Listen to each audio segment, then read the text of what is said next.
Hi there, Amy from Wesper here. We're going to talk about filling out the dispense kit form. So if you have inventory on site and you're handing a Wesper kit to a patient, you want to make sure you come into the portal and fill out the dispense kit form.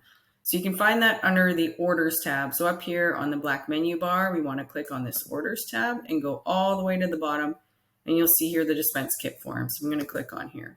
So what we have here at the top, if you have more than one office or more than one group, when you click here, there would be a drop down. If you only have the one office and the one group, it should auto populate. Here would be a list of all of the products that you might have in your inventory. If you're just always dispensing the same product, that would be the reusable sleep kit, and that will pop up in there. As far as patient information, we want to put the first and last name of the patient.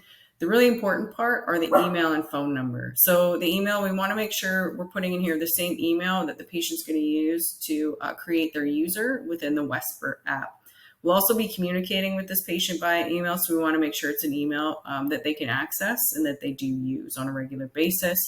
Phone number, we want to make sure this is a cell phone.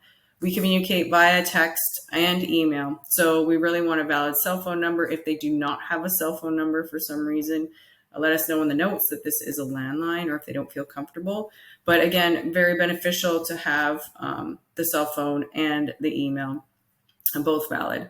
Internal ID, this is completely optional. If you use one within the practice, you can enter that here. If you don't have one, it's fine. It's not mandatory. Once you fill in all of these blanks, this inform button will turn blue. You click that. As soon as you hit inform, that triggers us to send the welcome email to the patient. The welcome email will contain a link to download the app. It will contain our support, phone number, and email. It will also contain step-by-step PDF instructions, everything they need to get started. The code, which is really important, the code for your office will be located in there as well. And finally, we do have an option for them to book a 2-minute onboarding call with us, where we can help them do anything from download the app or even run a really short session if they don't feel comfortable with technology. So let me know if you have any questions. Thanks so much.